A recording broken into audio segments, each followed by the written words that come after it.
Hello, everyone. Thank you so much for joining us. I am Mary McConnor, and I am the host of the Star Scholars Leadership Series. And I am so excited because we are joined by Dr. Cherisse Jones Branch. And Dr. Jones Branch is the graduate school dean at Arkansas State University, and she's also a professor of history. Thank you so much for joining us. I'm thrilled to be here. Thank you for inviting me. Thank you. So, we just typically kick off every episode by talking about your journey and learning more about how did you get to where you are? Because the reality is a lot of junior faculty, they enter the field and they never think like, oh, one day I want to be a dean or one day I want to be a provost. So I would love to hear more about your journey. And did you know when you entered the field that you wanted to eventually end up in a leadership position? Actually, I was adamant that I never wanted to be in a leadership position. I just didn't want to do it. I thought it would be fraught with all kinds of difficulties that I didn't want to deal with. And I've just found out very differently. I was terrified. I didn't think I would be able to lead anybody. I didn't think I would be very good at it. I didn't think people would listen to me. And I realized that when I got into a leadership position that all of that was utterly ridiculous, but I didn't have any information front loaded to tell me that you can do this and here are the opportunities and the sorts of training that's available. So no, that's not where I started. My plan was to be a professor for 30 years, write my books, do my scholarship, and then go sit down somewhere in retirement. No, I hear that. And so I guess I'm curious too. You know, you were an ACE fellow. Yes. And so just so you all know, we were both a part of the same cohort, which is the most resilient class ever, aka the best class ever. Um, Absolutely. and so I guess I'm curious too, how did your ACE fellowship experience change your perspective on leadership? And what did you learn in the process about, like, what did you learn about yourself during that process? Well, let me start by saying my experience was fabulous. My host institution was the University of Central Arkansas, and I did a periodic placement. So I was there every other week, and UCA is only about 2 hours away, so I was able to manage that. But what I gained was more confidence as Mm, a leader. And I also had a lot of the things that I thought about being a leader above the dean's level. I had a lot of that stuff demystified. And I realized that, oh, I can absolutely do this. And I learned one very important lesson. I think probably the most important lesson is that I don't have to know it all. And mm, whatever I don't know, I can learn and I can ask questions and I can rely on other people's expertise. And I think I already sort of knew that, but to see it in practice while being mentored by a president and a provost just made it that much more real for me. But I think I have grown in terms of my confidence. I've certainly grown my network. I know people all over the country who are in administrative positions or who are aspiring to administrative positions. And I also think that as a woman of color, and specifically an African American woman, it was very important for me to prove to myself that yes, you can do this. You can absolutely do this. And I was a little nervous about it starting my ACE Fellows journey, but I came out of it saying, I will absolutely do this when it's my turn and when it's my time. absolutely. And you know what? I had a very similar experience too. And you touched on something, especially as a woman of color in higher education, it's easy to feel certain feelings of imposter syndrome. That's something I used to struggle with personally, and to feel like, okay, you know, And still do I do. belong? And still Yeah, do, right? Because I'm a absolutely. human being, but my comeback time is infinitely faster than it used to be. I mean, that thought Yes. enters my mind, and 10 seconds later, sometimes 5 seconds later, it's gone because I can tell myself quite forcefully that you don't know how to do this, but you're a really smart woman. You'll learn. Hmm. You will And learn. absolutely. And another thing is, I don't think people always realize that most leaders feel that at some point. They Yeah, assume yeah, that, oh, they're so confident, they have it all together, they were made for this. But a lot of people had to grow on that journey to become right. where this leader that they are today. And I think if you're going to be a good leader, you continue to grow. Right. You look for opportunities to continue to grow. There's no finite point for your knowledge and your growth. And I think the minute I feel that way, then it's time for me to go sit down somewhere. But Mhm. I'm always very interested in learning and growing and also talking to other people who are in a similar position. What are you doing? Oh, I hadn't thought about that before. I'm in favor of exchanging knowledge. I mean, am I doing something that will be helpful to you? But more importantly, are you doing something that will be helpful to me? I'm not driven by my ego in this. I am a confident woman, but I am not ego driven because I'm confident enough to realize that there's a lot that I don't know. Right. Absolutely. And that's it. And, I had a conversation recently with, he's the president emeritus at Grand Valley State University, Dr. Thomas Haas. And he talked about the importance of confidence and mentorship as Yes. well, and having mentors, and not just one, Mhm. but multiple mentors who may have expertise in different areas or be really strong in different areas. So that way you're learning from others and becoming well rounded. Uh, and so I guess I'm curious too to know what has it been like for you in terms of having different mentors? Did you reach out to the individuals directly and say, hey, would you like to take me on as a mentee? Or did it just kind of happen naturally? What has that been like for you? It was a great process for me. As you well know, we had to compile a list of our potential host institutions, and I just started reaching out to their chiefs of staff and Mm, saying, "I'm an ACE fellow. I'm really interested in your institution. Can we set up a Zoom meeting?" And I interviewed with a couple of places, and it became clear to me very quickly that they weren't going to be a good fit. And I think mhm, that's critical. It has to be a good fit for everybody involved. But when I talked to Houston Davis, who is the president of the University of Central Arkansas, it was obvious to both of us pretty quickly that this was going to be a good fit. And it was. And I loved my time at UCA. I felt I was valued there. I appreciated that he knew about the ACE Fellows Program and the importance of the program. And he also has one former ACE fellow on his cabinet. So mm. he had someone who could give him that sort of inside perspective about what the experience was like. And he was deeply invested in making sure I really got to see how things work at that level. And I That's really appreciate that. excellent. Well, yeah, and that it is so important to have mentors within different network. One thing I'm finding out too is that even though we're in higher education, I have found that it's actually really beneficial to have mentors who work outside of our field too, um, because they do have a different perspective.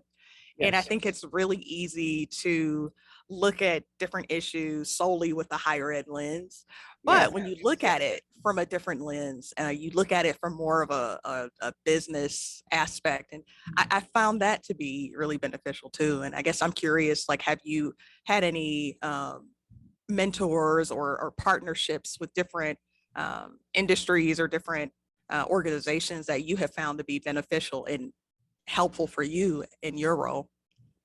Oh, absolutely. Here in Jonesboro, for example, I've worked quite a bit with KLEK 102.5 FM, which is the first minority owned radio station in Jonesboro and in Craighead County. And so I've got a really good relationship with the general manager. I've met a lot of people through him because of my association with him.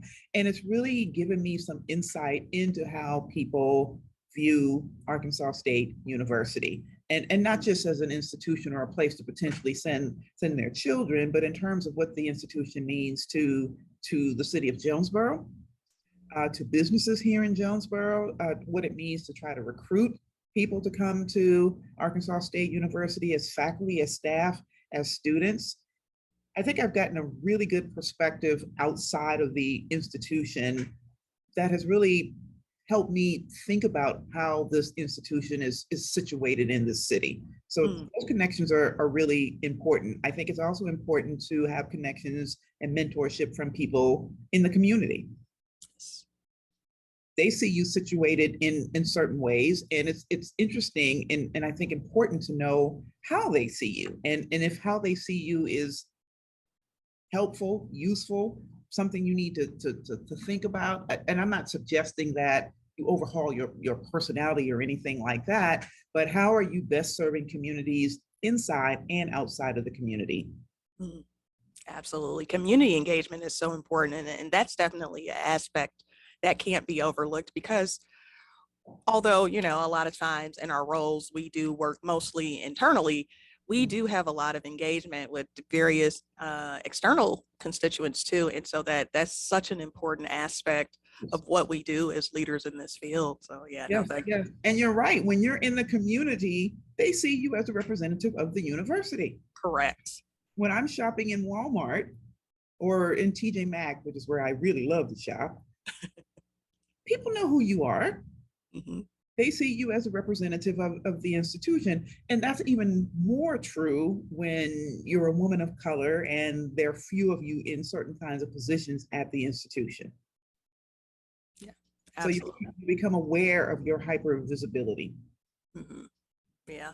And it's interesting you should mention that hypervisibility, especially the higher up you get, the more Yeah. visible you become. And Yes. so you do, I guess I'm curious to know as well, um, as you moved up, did you have to kind of change your how you went out into the world? And so when I say that, when I think of a college president, for example, I know they cannot just go out in their pajamas or go out in like sweatpants and just, Uh-huh. Uh-huh. looking a certain way. And so do you feel like as you moved up that you had to kind of change your persona and how you represented yourself externally? A little bit, but the truth of the matter is, I've been at Arkansas State University for going on 20 years now, and that has been my reality from the very beginning. Mm, I always, and not that I would ever do this anyway, but I know I can't go out there wilding out. hmm And quite frankly, I don't want to. And even if I did, I don't have the energy at this point in my life. But I understood from the time I got here in 2003 that I had to conduct myself in a certain way. I had to always be on my best behavior. I always had to be mindful of the fact that I was one of the few that people are watching. And this is really unfortunate, but still largely true. My actions, good or bad, sort of sets the pace and level of access for whoever might come behind me. right. I'm mindful of that. I don't know that it's necessarily fair. I don't think it's fair, but it's still the reality. Right. Very much so. And you touched on something that was really, really profound and very insightful is that, especially as Black women working at predominantly white institutions, a lot of times we are the few, right? There's not a lot of Black women academics, and especially the higher up you move, you don't see as much representation there. And so just thinking about that, thinking about how our intersecting identities shape our experience, you know, what would you say to other women of color in the field who do want to move up in leadership positions uh, in terms of what they should do to prepare themselves for that? I think always be mindful of the environment and the space that you're operating in, and try to find the balance between that and showing up as your most authentic self. Yes. And Yeah. it is a balance and it is a compromise, right? Because I can't be my fullest authentic self in this space. But people get enough of it to know who I really am. And it's always and quite frankly, it depends on who you're talking to and where you're talking to that can shift that balance. Mhm. So, just as an example, when I'm on campus, in most cases, I'm going to be dressed like this. Mhm. The reality is some of my other colleagues don't necessarily have to do that, but they're not going to be perceived in the same way. I can't do that because even dressed this way, it is not uncommon for me to be perceived as something other than the dean. It's real. It's real. And I also know that a lot of this is informed by my very Black Southern upbringing. When you leave the house, you're supposed to remember who you are and whose you are. Hmm. And that hasn't gone anywhere for me. I think about the fact that every move I make, everything I do is somehow a representation of my family back home in South Carolina. And if it doesn't make them proud, then I don't do it. Right. Yeah. And that's And real. yeah, no, that's very real. And I grew up in a similar household. Like, okay, when you step out this house, you are representing the McConnor family. So I Bring totally my name back the way you left with it. exactly. That definitely resonates with me because I remember those conversations as well.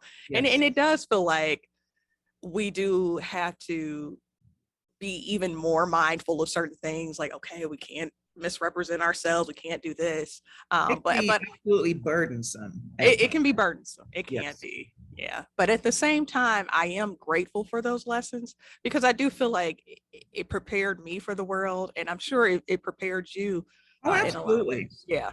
Absolutely. There are things that might very well be difficult to deal with for some of my other colleagues that aren't for me because they've just been a part of the fabric of my life all my life. Right. Yeah. And so I guess another question I have for you, because I had a chance to do some research on some of the different topics that you research, like in terms of your scholarship, and so I know you have a lot of publications around the on African American women, gender equity, racial equity, civil rights, rural history, and rural education. And you have two manuscripts. Mhm. And you're also the co-editor of the Arkansas Women, Their Lives and Times. Yes. And so I guess I'm curious to know, how did your research and scholarship shape your experience as a leader? And do you feel like it's had a direct correlation between this has helped shape who I am in my experience in higher education? Oh, absolutely. When I applied to become dean of the graduate school, and when I interviewed, I had to do a whole campus interview. I was very clear that I was going to be an administrator who was also a scholar. Mhm. I am first and foremost a historian. I spent 6 very cold years at The Ohio State University training to become a historian, and that is my first love. And yes, it does inform the way I think about things as an administrator because I'm writing about Black women often from the South, from the rural South, but often just from the South, who have done things that no one ever expected them to do, who have operated in spaces where no one thought they could operate, and they've done it well and they've done it successfully. So essentially, I'm writing about women whom I don't know, whom I've never met because many of them have already transitioned to the ancestors, but who still served as role models for me in the way that I understand myself in higher education because I didn't ever imagine that I would be doing this. And I'm pretty sure that those women never imagined that they would be doing what they did either. Right. So Exactly. I'm writing stories, and I'm not a native Arkansan, but I'm writing stories about Black women who have always done phenomenal things and had multiple organizational affiliations and were very much invested in uplifting and giving back to their communities. And in many ways, the only difference between my story and theirs is a difference of 40, 50, 60, 70 years. Hmm. And it's also a reflection to me of my grandmothers. Mm. Where I am and who I am today is very much informed by the opportunities and experiences that they couldn't even imagine. when they were growing up in the rural South, in the rural Jim Crow South. And so for me, writing about these lives and speaking to the complexities and nuances of these lives, it's important for me to let the world know that throughout the generations, my grandmothers didn't have nearly as much as I had, but Mhm. they still had high expectations. They were still very intelligent. They changed the world in the ways that they could within the limited environments they lived in. And it told me that I didn't have any excuses. Mhm. I don't have the luxury of excuses because they built the foundation. My grandmothers, but all these women I write about, they have laid the foundation that allows me to be sitting in this position today. Yeah. And I need to make sure the world knows that. Absolutely. And I was admittedly, I was like, oh, I didn't know she wrote this. Oh, this is powerful. I need to go back and read this. And so I know I'm gonna probably order some some of your Okay. manuscripts.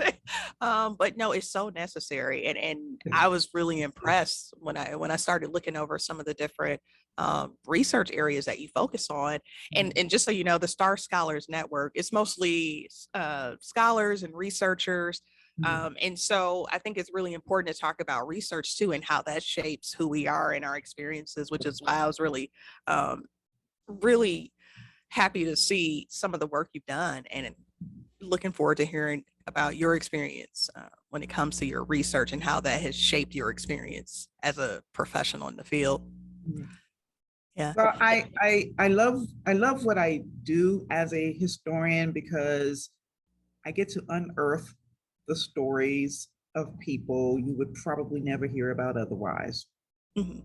Local heroes, local activists. It's all well and good to learn about the big name people, but who are the people in the trenches? Because those folks are always there laboring, and we don't know about them, Right. and we should. Yes, we should.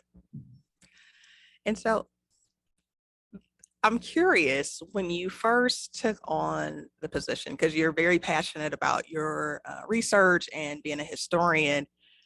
When you first took on your first management role, were you tapped on the shoulder and did someone say, hey, you would make an excellent department chair? You should consider doing this, even though I know you said initially you never wanted to go into administration. And so, what did that look like for you? Well, I can tell you what that looked like and how it changed for me. Initially, in fact, when I first came here 20 years ago, somebody said, well, you'll probably be chair one day. And my first thought was, you have lost your mind. That's not going to happen. And I went on. I was never chair of the department. I was assistant chair 3 times. And in truth, even when I applied for this position, people came to me and said, I really think you need to consider applying. And I was like, I don't know, whatever. And then I started looking at it and I said, no, this position is for me. I like graduate education. I like helping graduate students. I like teaching graduate courses. I'm going to apply for this and let the cards fall where they may. And and I did. And I realized that you you can do this and you can make a difference doing this job. And it's okay to realize that and also carrying the fear of the unknown. The two can coexist. They don't have to be mutually exclusive. And quite frankly, in July 1st will be my third year as graduate school dean. I can't even believe how quickly it's gone, but I'm doing it. I'm doing the thing that I wasn't quite sure I could do. And to be perfectly transparent, my first 6 months on the job, I was just like, well, this is only going to last for a little while. And then I'll go back into the faculty ranks. And Right. now I'm just like, oh, it doesn't end here. Right. It's not going to end here. But that's not where I was a couple of years ago. That's not even where I was when I began my ACE fellowship year. But Mm, that's firmly where I am now. right.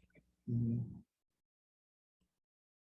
And so I guess I'm curious, what would you say to a faculty member, let's say they've been in the field for, or they've worked at their institution for 3, 4 years, and they get tapped on the shoulder and say, you should really consider becoming department chair. And they have reservations about it. What would you say to that person? I would say explore the opportunity, but look very closely at your personal life, at your Mm, professional life. Think about the goals you want to meet in those two spaces. Because one of the things that a former dean told me years ago, she said, number one, make sure you are established as a scholar before you become an administrator. And number two, make sure you're a full professor. mm, And I made sure, and that really, really stuck with me. And I made sure to do both things. But I would say explore the opportunity. If there are leadership pipeline development programs at your institution, take part in them. You're not signing any contract saying that you will become a leader, but at least allow yourself to take advantage of the opportunity to find out what it's all about. Educate yourself about it, because often faculty members think about it for administrative positions as the dark side. right. And that's not necessarily the case. It means you operate in a different way with different priorities, and you view the university through a very different lens. It doesn't mean, as I once thought, that you sold your soul to the devil. It means there's an opportunity for you to grow in a different direction. And for me personally, I had reached a point as a faculty member where I wanted to grow and learn new things and move in a different direction. And I realized that administration is the opportunity for me to do that. And I was just as shocked as anybody else, because as I said at the outset, I was just like, there's no way that's going to happen. But know that you will change and grow in higher education. And the things that you didn't think were possible for you before might become very possible. Right. Allow yourself to roll with the ebb and flow of that experience in higher education, because what you were adamantly not going to do may very well change. And that certainly was my story. Right. And one thing you said that I really love, and I think this needs to be like emphasized a little bit more, is establish yourself as a scholar before you take on an administrative role. And I think that was really great advice. And because it's really easy, especially, and you said a few things, and you said make sure you have tenure first. And there are some people who take on those leadership positions, take on the department chair positions without having tenure. And Yeah. so I guess I'm curious, can we go back to that, and can you discuss why that's important? Because administrative jobs require a lot, Right. require a lot of time. There's a lot less flexibility than when you're a faculty member. And when you get caught up in all of that, unless you're extremely disciplined, your scholarship can suffer. And it's not uncommon, unfortunately, for people, even if they do have tenure, let's say they're promoted to associate professor, you are so deeply involved in that job, it's very easy to lose sight of the up and coming scholarship and your engagement with people in your field. And then you decide maybe you don't want to be chair anymore. Well, you got to play catch up, because the field didn't stop progressing while you were chair. And of course, the tenure part is very important, because you're going to have to make decisions that are going to make people unhappy. Right.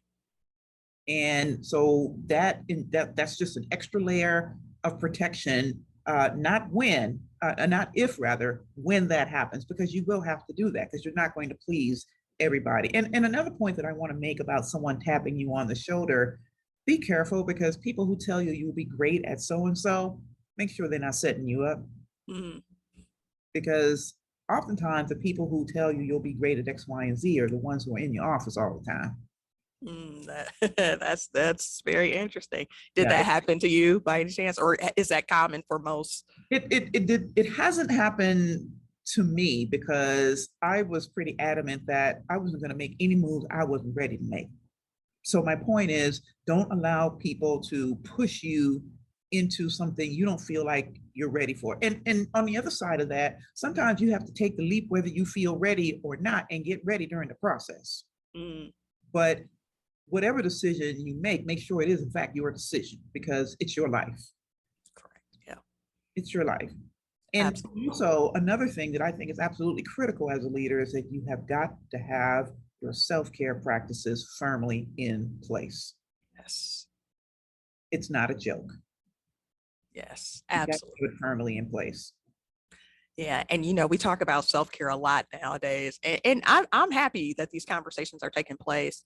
They Uh, need but some, but sometimes we're better at advising others to do it than we do it for ourselves. And so no, you're absolutely right, because these jobs can be very, very taxing. I mean, you work in long hours. yes. You're dealing with so many different personalities. You're trying to meet all these deadlines, and you have to find a way to disconnect.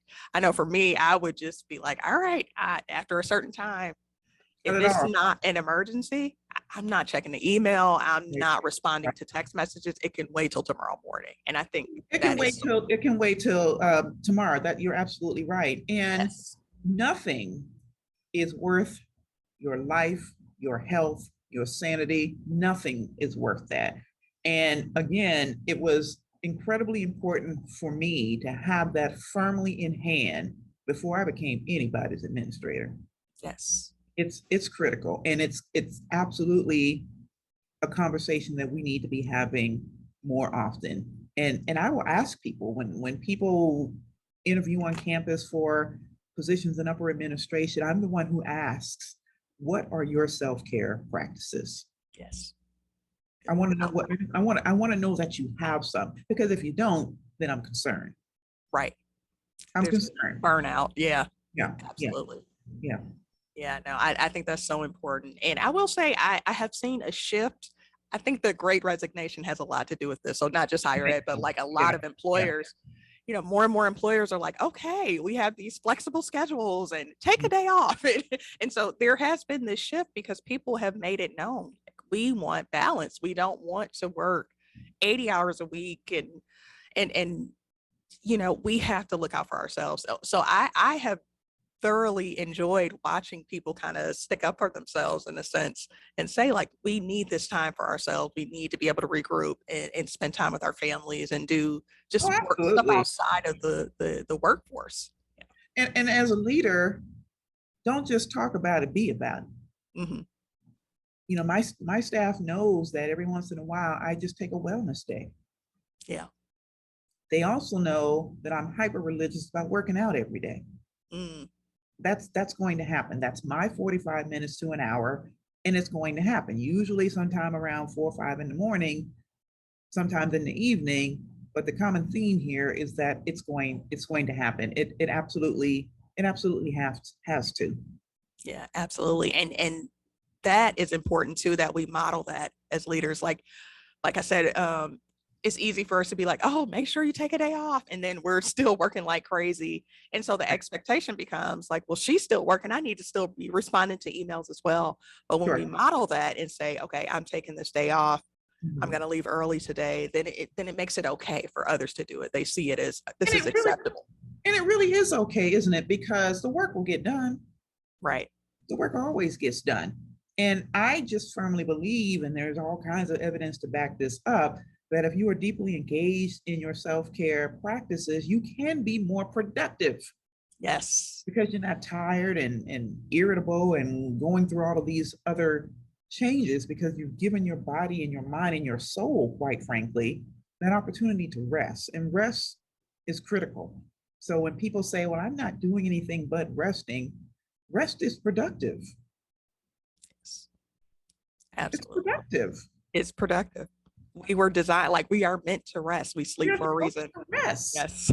We are meant to. We Absolutely. are. Well, at what point did we decide that that was abnormal? Mhm. We need to change that. Yes, I agree wholeheartedly. Yeah, and so I guess the final question I have for you, for scholars and researchers and junior faculty members and staff members who are like, okay, well, maybe I will take on a leadership position one day. Where do I start? Should I start with looking at different professional development opportunities within my field, or should I go outside of my organization to look for professional development opportunities? What would you say to those individuals in terms of where they should start? I say yes and yes. Okay. If look for all the professional development opportunities. For me, it's hard for me to imagine that one would not want to grow. Right. And so, yes, look into those opportunities. See what programs your university is offering. One of the things that I'm noticing at universities all around the country is that they have in-house leadership development programs. So if you could be nominated for that or just participate because you want to, take advantage of those opportunities. Take advantage of opportunities to grow and to learn and to do something different, if for no other reason just than to just expand your own skill set. Mhm. So yes, I think start looking at all of those things and also start asking questions about how your institution will support you in that. Because a lot Yes, of times we miss out on opportunities because we don't ask. that's it. We don't Absolutely. ask. And I know you've heard this before, but closed mouths don't get fed. Right. That's exactly right. You have to ask, and you have to not be afraid to ask, or at the very least, even if you're afraid, do it anyway. Hmm. Because a lot of times we assume the answer will be a no when it may very well be a yes, but it is a no if you don't ask. Hmm. Love that. So no, if you don't ask. Mhm. Yeah. And I think being strategic about it, but kind of putting your hat in the ring and saying, this is something I would love to, learn more about this particular position, because if you don't tell someone, they'll probably assume like, oh, she's fine in that role. She never wants to advance. She's okay there. She's comfortable in that. That's what Yeah, she, no, yeah, absolutely. Although on the other side of that, sometimes people will recognize leadership abilities in you that you didn't see in yourself. So I think that can work both ways. But if right, somebody comes to you with an opportunity, at least hear them out and right, explore the opportunity. You are not signing your name and blood to do anything except potentially take advantage of an opportunity that might lead to other wonderful opportunities. But I tell people, don't sink into complacency. There's always room to grow. always. And And if growth you're is, someone, yeah, if you're somebody who's easily bored like I am, you're always looking for that. yeah, It, for me, often it's like, I've done this, I've accomplished this. Okay, what's next? What can I learn next? I don't know about that. You do. So I'm going to have a conversation with you because I want to learn more about that. yeah. And thank you for that, the importance of lifelong learning in this field or any field, Yes, because the absolutely. field is always changing, and you're always changing. You're always evolving and growing. So you have to be comfortable with growth. You have to. Yes, and I'm absolutely comfortable with it. And just in life, but also because I'm aware that higher education has changed from what it was when I was in college 25 years ago. Students have changed Yes. from when I was in the teaching ranks a few years ago. And so if you want to be the best faculty member, the best administrator you can be, you always have to keep your ear to the ground for the changes because there are never not going to be changes. Right. And we're seeing it. Yeah, we are evolving, and Yes, we are. in some ways it's like, okay, are we ready for it? Well, it's time to get ready. But yeah. Hey, sometimes right. And as I said before, sometimes you're not ready. Mhm. You still have to do what you have to do and get ready in the midst of it all. Got it. Yeah, exactly. You have to retain that flexibility, I think. Yeah, I agree.